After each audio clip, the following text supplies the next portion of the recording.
Hey y'all, Pastor Dallas here with today's Real Talk from the Heart. Today's Real Talk comes from the book of Nehemiah, chapter 2, verses 17 and 18.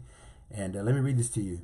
It says, "Then I said to them, you see the distress that we are in, how Jerusalem lies waste, and its gates are burned with fire. Come and let us build the wall of Jerusalem, that we may no longer be a reproach. And I told them of the hand of my God, which had been good upon me, and also of the king's words that he had spoken to me. So they said, let us rise and build. Then they set their hands to this good work." Of course, Nehemiah is the cupbearer to the king, and he's in captivity. And some of his brethren come from Jerusalem and let him know. Well, actually, he asked the question, hey, how are they doing? And so they let him know the conditions of the people back in Jerusalem. And Nehemiah's heart, man, because he cares for the people, his heart is broken. He becomes sad, and then he prays to God and says, Lord, I acknowledge that you warned us that if we turned from you, if we were unfaithful to you, then we would be put out of the covenant land. And so you continue to read on through here, and he ends up going to the king, right? He's the king's cupbearer, and the king notices his sadness and asks him, what's going on? And the king said, what do you want me to do for you? And at that, Nehemiah went and prayed. Nehemiah went and asked the Lord, and then he was moved to basically ask for permission to go back. And so you pick it up in chapter 2, and man, he goes back, and it's just an amazing thing. We picked it up here in verses 17 and 18, where first Nehemiah goes through a couple times where he's surveying things, doesn't tell anybody. He's going out at nighttime to look at the conditions, and then finally he calls the leadership together, the priests, right, the officials, and the people who are doing the work. And he says this, man, you see that we're in distress, right? You see that we're in distress.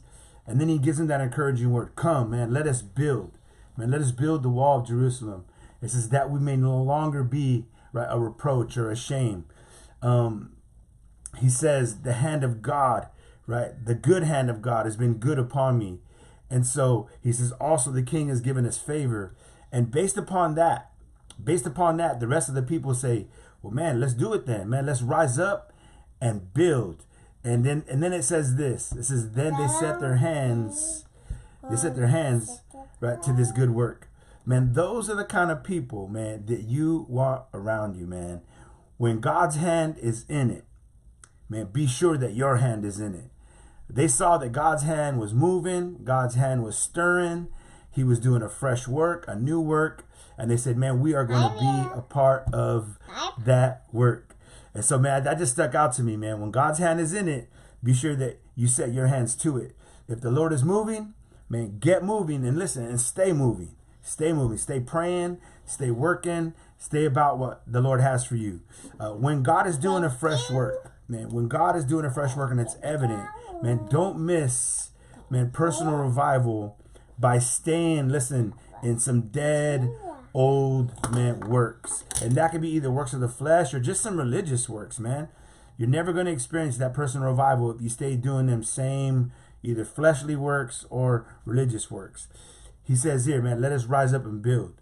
Man, if you and I don't rise up, listen, first and foremost, the Lord's not going to build us up.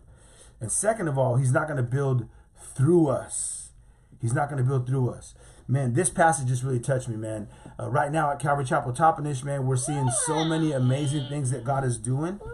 And man, we're seeing revival. We are. We've been seeing a lot of people getting saved. We've been seeing a lot of people coming to Christ. We've been doing baptisms, for a while now. And it's a fresh work. And we want the Lord to continue to work. And so, man, we're seeing that God's hand is in it. And so we want to make sure that, listen, we want to make sure that we've set our hands right to it. Jesus said to his mom and Joseph, right, I must be about the Father's business. I must be about the Father's business. I want to encourage you with that tonight, man. This passage really spoke to me, man. If God's hand's in it, then make sure you set your hands to it. And don't put your hands to anything else. Don't put your hands to anything else, man. If God's giving you that to do, then you go about and do that. But listen, please do not miss out on revival around you or in you because you stayed with the same old dead works, man. Don't do it. You'll miss out. The Lord loves you. I love you too. Praying for you. Asking that you please be praying for me as well. And thank you for tapping in for some real talk from the heart. God bless y'all. Can you say bye? Bye. Bye. Bye.